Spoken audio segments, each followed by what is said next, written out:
I'm going to be pretty informal. It's so fun to come back to a campus because I've been there, done that, and so I'm one step removed from the very best thing in a class when you have a field trip, right? Then you get to leave and do everything, and probably second best is you have some guest speaker in. So you guys can do whatever you want. You can doze off, look at your phones, do whatever you need to do. And maybe not be with your professor present, but I have to start off with a couple things. And part of my presentation is I'm going to tell you who I am and really how I got to where I'm at, and hopefully a little bit of message about life and business.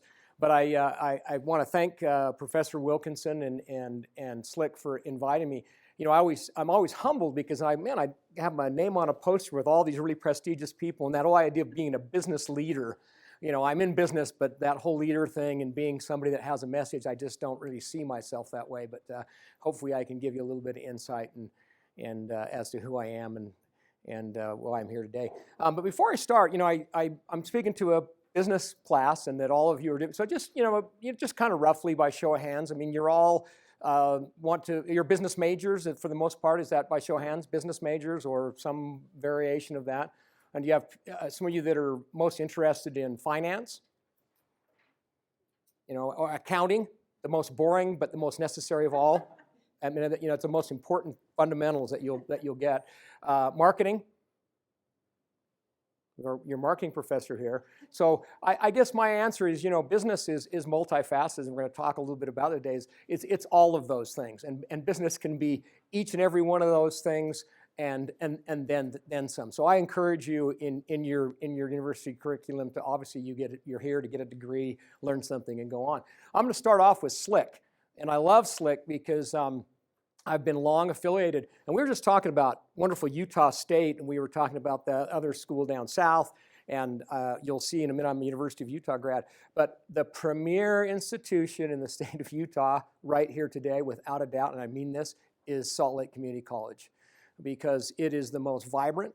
Obviously, it is an institution of higher learning that now really is serving the greater good of all students within the state of Utah. And I just think that you're in a really good place, and I'm proud of your being here. Finish off doing whatever you're doing, whether you're transferring or getting your degree, but do that, because there's not ever been a better time at Slick.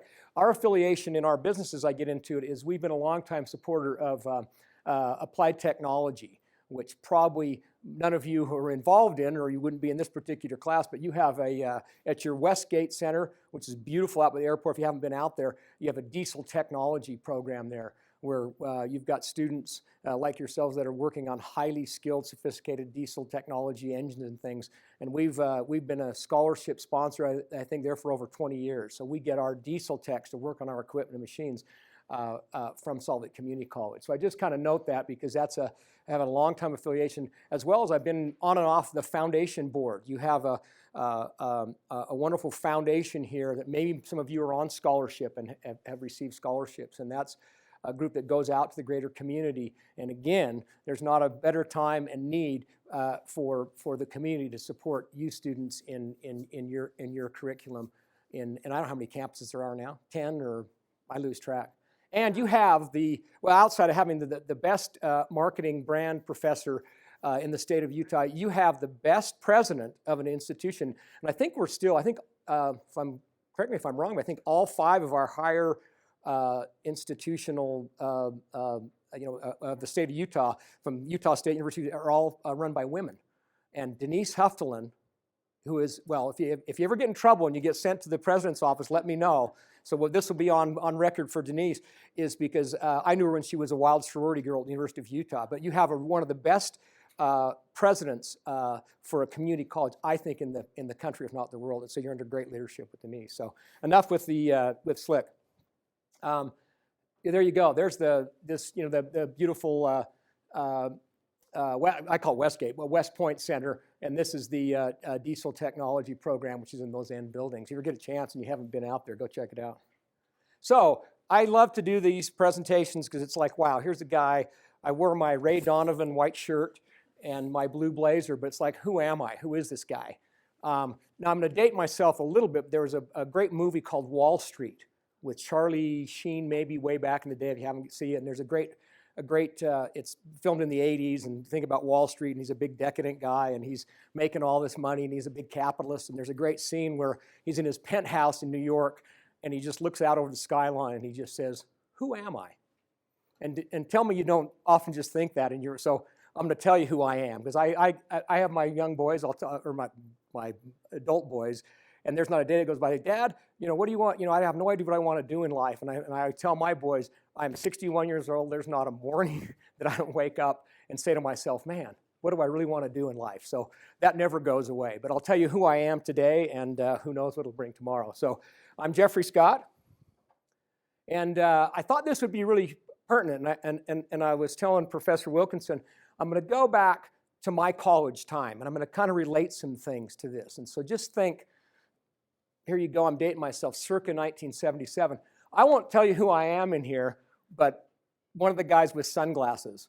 And I just think this is important, because I'm going to tell you who I am. I grew up, and I'm going to tell you some different things, but I went to college, University of Utah, and this is just part of my message today, was part of a society or a group or a club, and this happened to be a fraternity. And in that association, which you're associating with today in your university curriculum, there's probably not a day that goes by that I don't connect or interrelate with somebody that's involved in this picture. So we're going to talk a little bit about life's journey. And so I'm talking back to 1977 and this gang of guys. And I hate to say this, but there's people that are here that are, well, mostly alive. Unfortunately, some of them that are gone or dead. There's guys that are drug dealers to businessmen to philanthropists and everything in between. So hang on, because this is your peer group here, and they're people that you're going to be working with over time. And when you flash forward, you're all going to end up in different places. You're all going to have different who am I's, and your journey will all be different. But I'm going to try to give you a couple little areas around culture and things that might help you to become who you really want to be in life. So here's Robert Frost, kind of a corny. If you ever Robert Frost, really boring author from New England, but we've all heard this. This is a great deal. If you're ever back in New England, you walk through the woods, and you have all those leafy areas, and you just come, and it's just all shrouded, and you're on a trail, and it does diverge, and there's a road. But I've always loved this quote: "Two roads diverge in a wood, and I took the one less traveled by, and that has made all the difference." So there's going to be a lot. You're in that right now. You're trying to figure out what you're going to do, and if you're going to be in a business major, or you're going to be in marketing, different things. So, you're going to come to those forks in the road. Just take one, and if you can, the less traveled is kind of subjective, but if it's the one that, somebody thinks you want to be on, or there's a bunch of other people on it, and you have some doubts, then take the other one. And I think that you'll find that has made all the difference. And I've done that my entire life, made decisions and just picked them and then taken down that path, and you'll see kind of what's happened. This is corny, because we were just talking about Utah names. I'm sure a lot of you are from here, and I've come and gone a couple of times from Utah, but I'm a native Salt Laker. I went to Cottonwood High School, which maybe some of you are familiar with, is not too far from here. And in 1976, it's interesting, Cottonwood High School was a big feeder school. And I always laugh, because I think it was even pre-West Valley. You had, Taylorsville and Kearns and Benyon, and then West Valley became. So at that time, they actually bussed everybody in from those areas. And Cottonwood High School was 4,000 students in 1976. My graduating class was almost 1,200 or 1,400 kids. And it's weird now, because then they built every single one of those high schools out here that many of you may have gone to, right? You've got Taylorsville and then Cottonwood High School has got like 1,000 students and a charter school in it. But I grew up. I went to the University of Utah.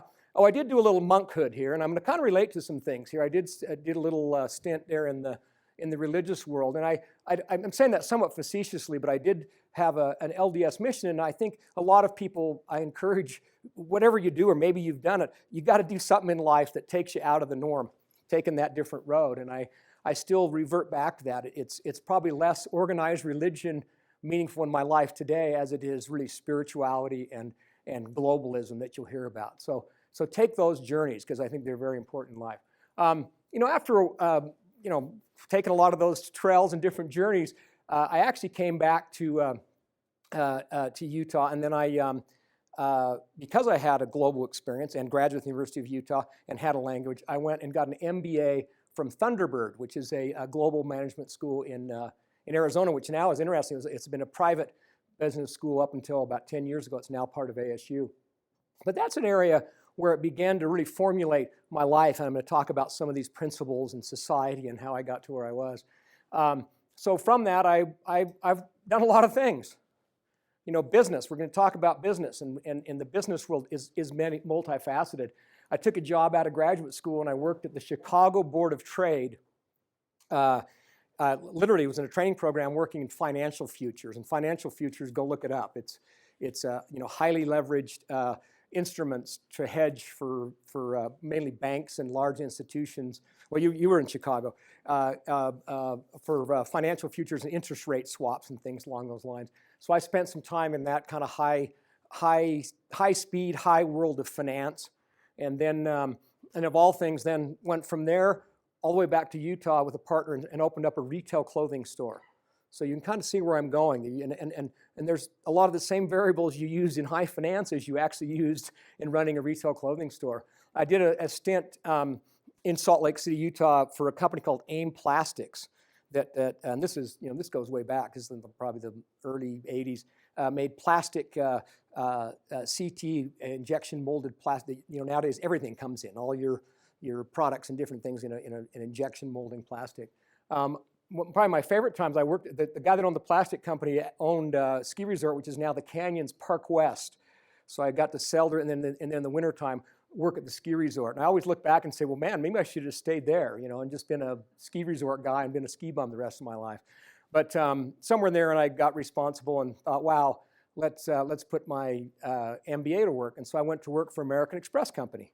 Now the irony here is that a lot of you people, American Express moved big operating centers out here right out in the late 80s, early 90s. And I think it's over on 2700 West and about 400 South. There's a big American Express facility, which used to be my office, just to show how the American Express world has shrunk down. They just sold that to the state of Utah as a state office building. And American Express is really is not as omnipresent here in Utah as it once was. But here's my corporate world. And this was a wonderful experience, because back to business, I then went and started here with American Express. I worked in Denver. I worked in transferred to San Francisco. I lived in Sydney, Australia, overseas, and then came back to San Francisco at the end of about a decade with American Express International. We just talked about all these, and I worked in pretty much the financial marketing world, but all the aspects of accounting and finance and working with the banking world. And then I guess somewhere in there, I always like to note, because I'll throw in some of the important things in life. I picked up a wife, and then I got 3 kids in there, and came back to the United States in about 2000. Oh, I did do a stint here. So I got hired away, and when you're big successful business people, I always love the word as a headhunter. And you get nowadays probably get headhunted because they're so low unemployment. Is to work for NCR. And I always think NCR, National Cash Register, probably the most boring. This thing they don't exist, but NCR is one that almost all your ATMs are driven by, and almost all your point of sale at stores. So I actually worked with banks, taking my banking experience, and did big data warehousing sales to financial institutions. And then I think I had a little bit of back to the diverging of the roads, I had a brother and a father who had a business here in Salt Lake City, Utah. And I'd been away for 15 years and kind of learned the corporate world. And my dad never wanted 2 brothers to work in the same business. So when my dad retired, my brother called me and said, well, I'll work with you. So I came back to Salt Lake City in 2000, so almost 20 years ago. And it really became who I am today in our company, Scott Machinery Company. So Scott Machinery Company, for you that maybe you're involved in business or family business, it's both a blessing and a curse to have your name on a company. And I just think you talk about branding and how things work. But ours is a true family business. Started in 1960, and I always love this picture because you have my dad, you have a parts guy, a sales guy, and a service guy, and then my dad's company car was the family station wagon. I think that's that cool. That's right out of what's the Chevy Chase American Vacation thing without the grandma on the roof. So this is a company that I came back into after it was already been in being for almost 25 years. And so my brother and I operated Scott Machinery, and our primary business, and it is today, is construction equipment distribution. So I think we want to kind of learn a little about why people are in business and what they do. So we'd be a classic example of where we represent manufacturers who build and make earth-moving equipment. And so for 40 of our years, we were a John Deere Hitachi dealer, and we're a Bobcat dealer today. So my business and my world and what I do day in, day out, just think, well, I always think everybody knows car dealers because you're all buying cars. Just think of a glorified car dealer, but we're selling earth-moving, digging, construction equipment, but the same idea. We're getting that from the manufacturer, we're selling that to end users, and then we're providing the service, the parts, and then we also do some rental functions there. So back to business, by the way, as I kind of I'm babbling on, is businesses ebb and flow, and you see it every day, especially now, where businesses are there, then they're not. Businesses grow small, they grow big, they change, and our businesses are a very good example of that. So where my dad had started this company in 1968, my brother and I built our business to about $110 million in sales. We had 8 locations all over Utah, Idaho, and Wyoming. Had over 175 employees, and then, most of you in this room remember 10 years ago, they had a kind of recessionary period. And then during the recession was actually very fortuitous for us, because at that time, John Deere was doing consolidations of dealerships. So we actually sold our John Deere Hitachi business to a neighboring dealer, Hanan Equipment, and retained our Bobcat business. I always just think as you learn, and that was just the ebbs and flows where you had this much business and then you had this much business. So we actually sold at a good time, and those assets were taken over by somebody else who then was bigger, more well-heeled, and managed those, and we kept a smaller portion of our business, which we operate today. And so today, Scott Machinery Company is a family of companies, and everybody's familiar with Bobcat equipment, and Bobcat are small, compact earth-moving tools. So we have a Bobcat franchise for Utah and Idaho, and have 4 locations. We have a couple little sub-companies. Back to branding. We've kept this. This is a cool brand that my dad had started with the S, which if you don't know our business, those are exemplify the track of a bulldozer. So all of our companies have an S involved in them. Intermountain Sustainable Power Systems. We've got some solar powered generators and some different things. Compact equipment supply is aftermarket for our business, and we actually have a commercial storage building. So today we're a $25 million annual revenue, 4 locations, 50 employees as we exist now. So that kind of brings me up to where I'm at. A little bit of brand talk here, and I think we still, for whatever 1960, so 52 years of business, this is our branding, is this people, product, and performance, and that's simple. Whatever you're involved in, and you're all consumers or you're involved in business, it's the people that drive our products and services, and obviously it's the people that buy our products and services. And I love this world we live in, because we think there's so much high-techy stuff, and it's in there, and there's no people involved, and it's just the other way around. Is there's people involved, and you're all going to be involved with a human touch. There might be some of that might be high-tech and automated, but the people part never goes away. Products, I guess as we kind of talk business, and you can ask some questions at the end. Products, we would be considered a premium distributor, reseller of products and services. I mean, you've got all kinds of different options in our world of construction equipment, but ours would be the high end, the premium end. I mean, just think of your car world. So it would be the higher end and premium branded products that do X, Y, and Z, and then we follow it up with performance. Something breaks, we fix it, we stand behind it. So this idea of people, product, and performance is really the backbone of our business, and it has been for 52 years. And that's something as you learn about business is whatever you do it well, and be very consistent, and don't waver. So I'm going to kind of segue into kind of what I've learned, and this, I don't know if this will get corny or not, but I think I can babble on kind of where I'm at, but here's maybe what I've learned.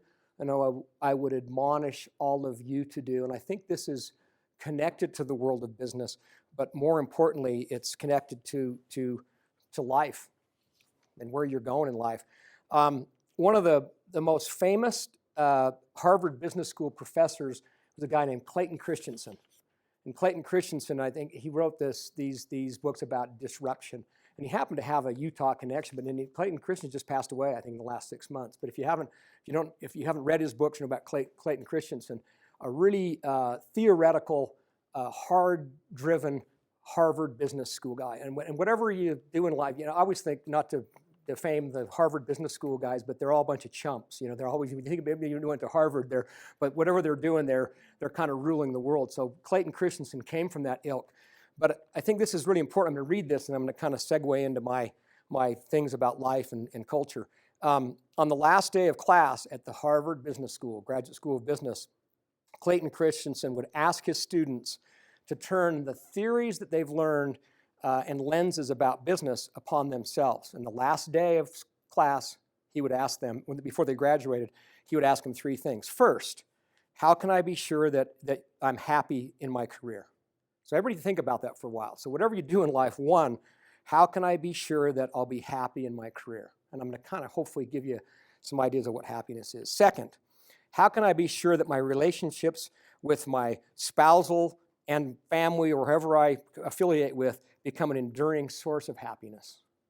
So remember, we're going to talk about society here, and it's the people that are around you that you're with that make you happy. And then third is my very favorite one. So this is Clayton Christensen, revered Harvard Business School professor. Third, how can I be sure that I stay out of jail? And then he paraphrased this by saying that you might think that's kind of lighthearted and funny, but he talks about his Rhodes Scholar class, where there was 32 of them. 4 of them end up going to jail, including Jeff Skilling of the Enron fame. So you'll understand why I've related these 3 things here as I get into it. So let's talk about principle. You know, so I can talk all this wonderful about, but here's what I've learned in life and success through business: that you've got to have a culture. You got to know who you are, and I'm going to kind of go through these individually. And these are all around what the world, according to Jeff Scott, is what I think is principle and what makes me happy and what drives me and what's kept me out of jail so far. You know, we're going to define some things about society and what that means. Academic performance, which you're involved in. Code of conduct, which hopefully will keep you out of jail. And then I think this idea of how you learn, how you become a good leader in the societies and communities that you're in. And then I think this idea of that, you know, you've got to give back to that global society and that you're involved in. So let me just go through these. I gave you my original slide, remember, and I kind of used this going back to, you know, define a contemporary language, the base case for membership in a society. And it can be anything. And I use this, you know, nowadays, I guess it's not politically the brotherhood thing, but I was going back to my fraternal organization thing, but it's peoplehood. You're all going to be connected as you are today and affiliated with people. And you're going to have affiliations. Could be family units, could be religious units. I just look at the idea, you know, there's clubs. You're all involved in clubs and different things. And those are lifelong, enduring, and you get a lot from that, and you get a lot of happiness from that. So think about that idea. Define in contemporary language the base case for membership in society. You know, who are you in society? What are you doing? How are you part of all that? And then how are you going to carry that on through life? You know, you're here. This is an easy one. Make academic performance an explicit commitment and find ways to demonstrate that membership in a society enhances academic achievement. You know, it's kind of a no-brainer.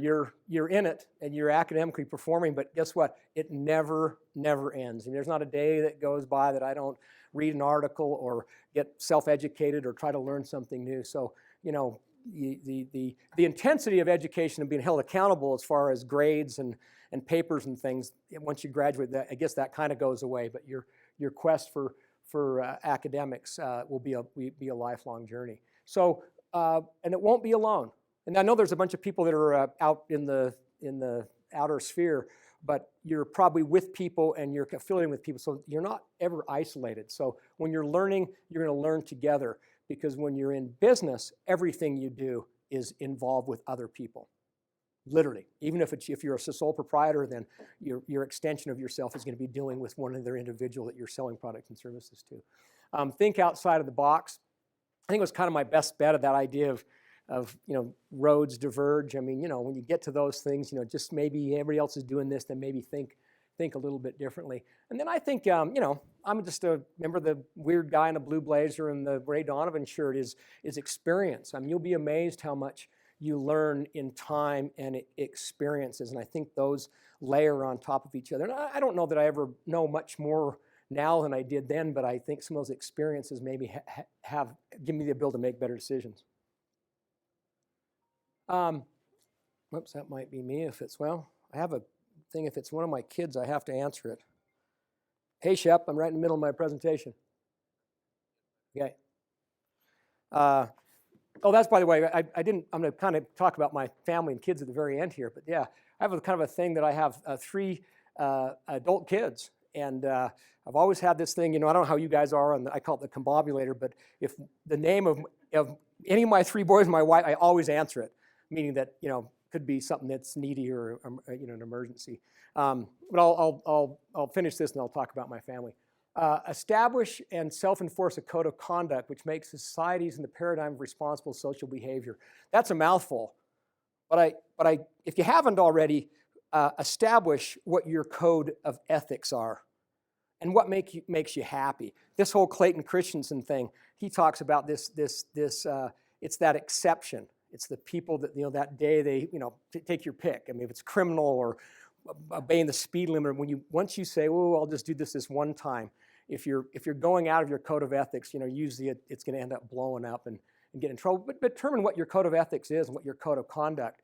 And do that in life, because life is business. And we've found that and I'm sure there's university classes about laws and ethics and things, but make that part of your, as we started in your society, part of your culture and really who you are. And I think that, laws are laws, and I break the speed limit, but I try to, keep laws. I think ethics is a big deal, because ethics is just, to me, pretty basic. Do what you say you're going to do, and do it right and do it consistently. So establish what you think that is in your world, in your life. And then these are all these fancy, and it's going to give you a culture that's going to make you happy, and it's going to give you character, and people will recognize you in being that way. And I don't know how much I can, and talk about experience, and if you don't do that, then you have to start all over again. So do this and stick with it. Build a program that encourages broad-based opportunity for leadership training within the society and in service to the community at large. So now we're talking, you continually self-educate, lead, be part of something, build teams, do what you need to do to drive your business and your family and community together. And I use this as an example, which is really important, is, give back to the communities in with which you live. And this is a cool story. This is me, and this is maybe a few years ago, and this is my friend Kirk Schneider, and we went to nursery school together at Holiday Community Church Nursery School in Holiday, Utah.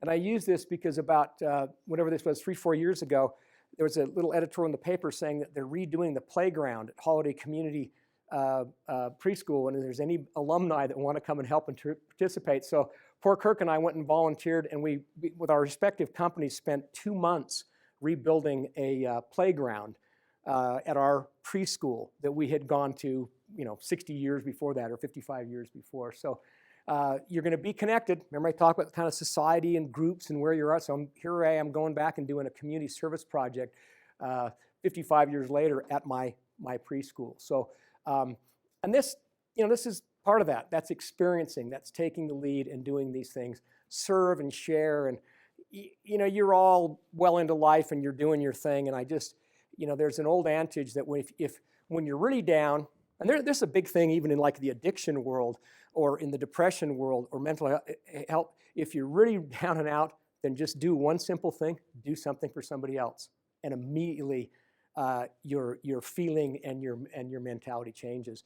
And I've been schooled on that. And that could be something like when you just say hello to somebody, you open a door for somebody, you pick something up. So this idea of serving and sharing will just make you a better overall cultured person. Almost done.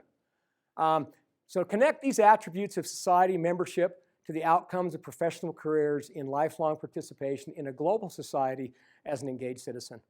You take it or leave, you're all in the global world, and you're all going to be involved. So use, as you develop this culture and this persona, to connect all those outcomes to life, to really the global environment that you live in. And again, there's not many days that go by that I don't have some connection with somebody I knew that I lived with in Australia, or I knew when I was living in Europe.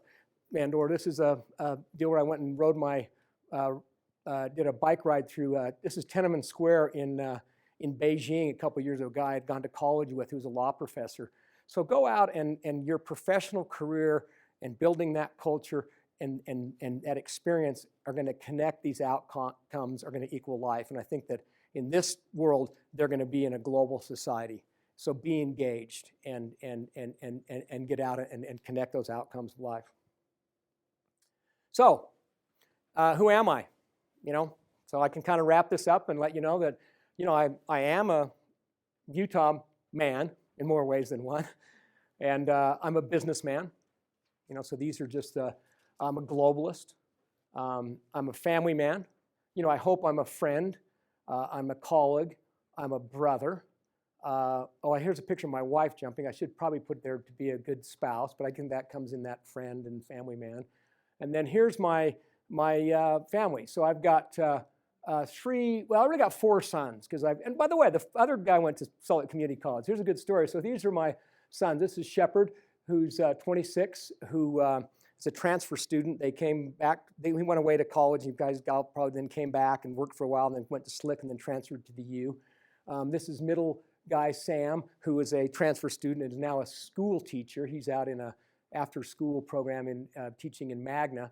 And then this is my kind of adopted son, Olivier Shaba, who came to us about 10 years ago through a friend from the DRC Congo in Africa. So back to your world engagement, he's a guy I just inherited through a friend of a friend. And he arrived here 10 years ago, didn't speak a word of English, so I put him through 2 semesters of ESL at Slick. And this kid, Olivier, who's our other son and brother to these guys, now 10 years later, he got his MBA from Westminster. He's married, has a kid, and works for Morgan Stanley. So another good story. And then my youngest kid is this guy right here, who's an ice hockey player who goes to Tufts University in Boston, plays ice hockey. And then my lovely wife, who's jumping up here, she is a gerontologist, which I told her to hang in there because soon you'll be serving or taking care of me. But she works for an organization called Neighborhood House on the west side of Utah, which does adult daycare services as well as preschool services. So ending here in active engagement, give back, participate, set goals, and you'll realize your dreams. And by the way, I love the bucket list because the bucket list is, you've all got them. It's bottomless. As soon as you keep going, you just keep digging down there. And I'm probably, I had once had a list of 100, and if I went back, I've probably done 50 of them. So that means I have 50 more to go. So my final little push here, and then I'll just go ahead and open up for questions, is, seize the day. This is this idea of this carpe diem. There's just you're seizing it now. You're here, you're listening, you're learning, pick some things up, and then seize the day. Take it and move on. And I don't know that we figured out to make this work, but this is, take the leap.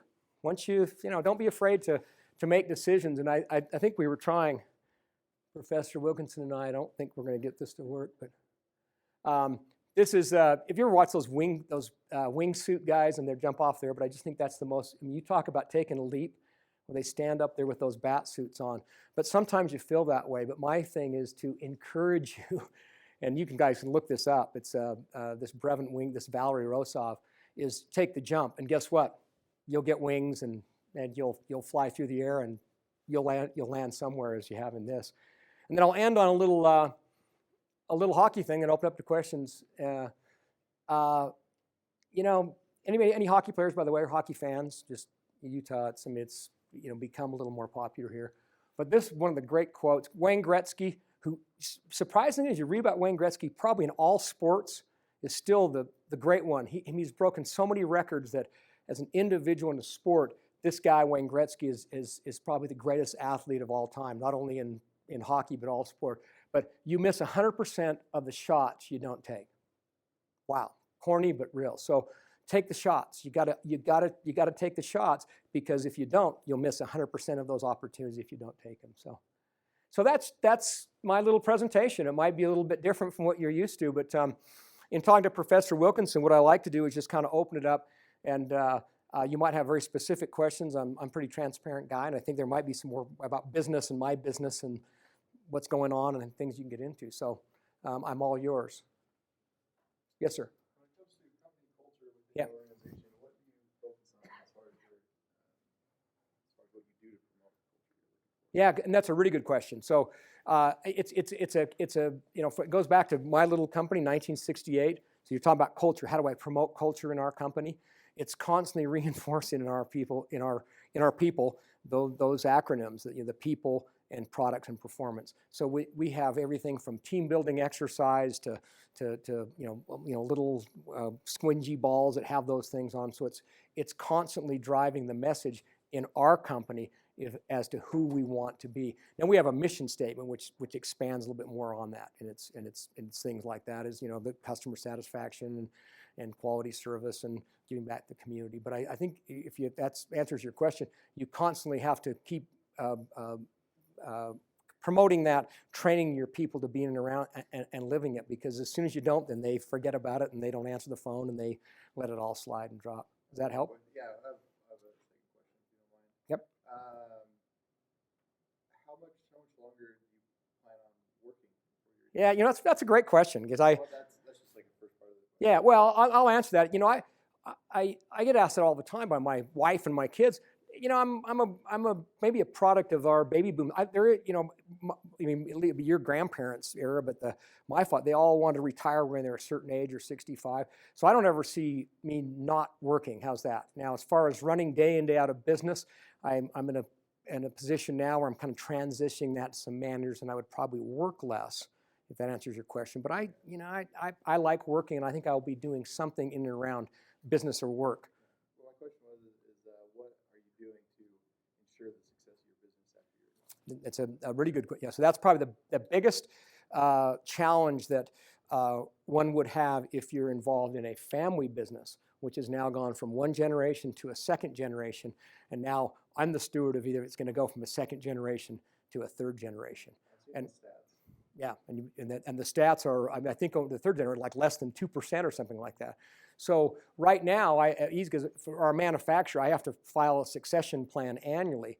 So it's funny, my three numchuck sons who really don't show a lot of interest in the business, so I don't have a natural succession to a family member. So now my succession is I've got three really good managers who I have them on a deferred compensation plan. So it gives them a piece of a privately held company based on performance. So that's my succession is if I'm gone or I really want to take a back seat, is having a professional manager continue to manage my company down the road. Now that sounds like maybe a cop-out, but then if I die, then it's going to go to my kids, and then they would have to decide what goes next. So does that answer your question? So I have a succession plan, which is professional managers today, and if that works, it works. If it doesn't, it doesn't. That's a challenge. Yes, sir. How did you decide to make that succession plan as opposed to selling out? I work for a family company just sold literally. Yeah. They went the other route instead of going to the Yeah. They sold. Yeah. A loaded question, because there's especially now in a full economy right now and a lot of money, there's probably not a week or so goes by that somebody doesn't want to buy your business, in some shape or form. So I'm faced with it all the time. And I think what your question is, why do you decide just to keep it going versus selling out? And that's I guess I'll answer that is I don't see any really compelling reason to me. You sell a business and you got a big pot of money. I don't know it'd be any different, because in answer to his question, I'd probably just take that money and start another business again. Does that make sense? So I like the idea that I'm in a business that we like. I think there's a big upend in our business. And by the way, a little business 101, the fact that you have people that are seriously coming and wanting to buy your business, like really smart guys and venture capitalists, it's almost like they know something even more than I do, that if they want my business, they know it's going to have some long-term. And I tell them all the time, well, if you want to buy my business, I'm just going to keep it, because I know if you think it's good, then it must be good. So that doesn't go away. But I think in direct answer to your question, because I can and I've got good managers, and I think we do have some longevity, and it will preserve a company that will, even if it's not in my family line, my boys or my family would still be the stockholders of a company operated by somebody else. So I'm just going to keep that going as long as I possibly can. And I don't, people often will say that can change. That could change in years down the road where I have no idea. Don't want to do anymore. Need the money. Offer's too good. But for now, I just think that we just continue to. But that doesn't go away. I think those are decisions that will continue. And there might be a point in time. But then I told you, then if I've made that and I'm deceased, then it's going to be up to my kids then whether they have that same cultural nuance. I have no idea. So, are you retaining your stake in the company even after you retire? Yeah, and that's another good question, because then you get into the complexity. It sounds like some of you guys have, family business, by the way, would be a whole other wonderful subject to be taught at a place like SLC, and it's the nuances of a privately held family business. So the answer is yes. I bought my brother only has about 10%, so I own 90% of the stuff. But I have no right now. If I die, then that goes in my estate would go to my children. But which I probably should if I had to start figuring out a way to then start gifting that to my kids. There's some tax reasons and different things there. But I think what you're at. So I still am the majority stockholder in my little company, and if I go, then that's just going to go in the estate, which would then be managed by my kids. They would inherit that. I just mean when you retire. Yeah. I mean, I'm kind of semi-retired, so I've just maintained that ownership. There's no reason for me. I can't really sell it because it's privately held. I could gift it to kids. I've had a lot of employees often in a privately, and maybe this gentleman, a lot of companies, they're working for a privately held company. It's like, well, what's in it for me? They get paid, but they're not going to, if I gifted them or they bought some of my stock, to be a minority owner of my company wouldn't do anybody any good. So I have them on a deferred compensation plan that at the end of every year they have a formula by which they get compensation that's put into a bucket and then it vests after 5 years. So I think where you're going, I'm there, and I'm going to answer his question for today. I'm going to continue just to be the majority owner of my company until such time that I go and it passes on to somebody else. Okay. I think that's pretty much what I've got. Any other questions? And I just had one last thing just to say and read, and this would be back to business. And you guys are all learning about I hope covering business is so multifaceted. It's anything and everything, and you're going to do something in business. It sounds like in some shape or form. And I just wanted to kind of go through the different factions of business. Okay, I got to do my moniker, and nope, that's just an employee. I'll call him back.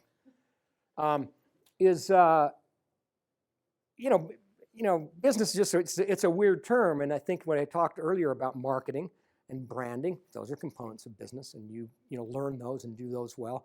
I was talking about accounting.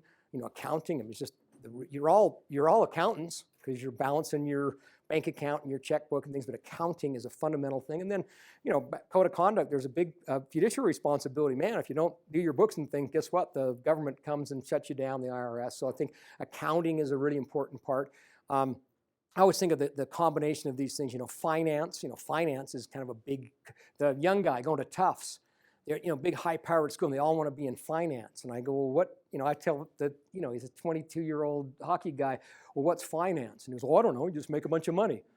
So finance is, I don't know. I don't even know what finance is, right? You could be a banker, you could be a venture capitalist, you could be whatever. But finance is the money and giving and interest and cash flows and all those kinds of things.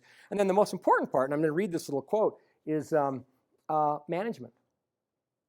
I love that word, because you're managing. And I think this is back to kind of a Clayton Christensen comment. And I think it's that you're all, because I try to create this idea that you're going to be part of a greater whole. You're going to be part of society. You're going to be part of business.